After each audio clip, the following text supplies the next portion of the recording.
कल्याण डोंबिवली महानगरपालिका निवडणुकीत शिवसेना भाजपाची युती झाल्याने दोन्ही पक्षातील अनेक इच्छुकांमध्ये नाराजी पसरली आहे।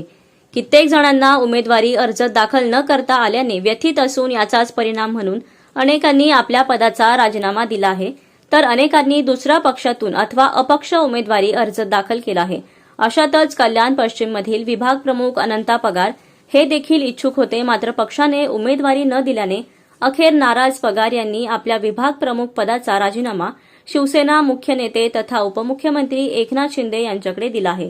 अनंता पगार हे सन 2005 पासून गेली 20 वर्षे शिवसेना पक्षात सक्रिय आहेत। पक्ष संघटना वाढीसाठी तसेच नागरिकांच्या समस्या सोडवण्यासाठी पगार हे नेहमी कार्यरत होते, परंतु सद्यस्थितीत पक्षाच्या स्थानिक नेतृत्वाकडून अनंता पगार व त्यांच्या प्रभागातील कार्यकर्त्यांची गळचेपी केली जात आहे, दबाव टाकण्याचा प्रयत्न केला जात आहे। शहरातील स्थानिक नेतृत्वाच्या मनमानी कारभाराला व होत असलेल्या अन्यायाला कंटाळून पगार यांनी पक्ष सदस्यत्व तसेच विभाग प्रमुख पदाचा राजीनामा दिला असल्याचे सांगितले।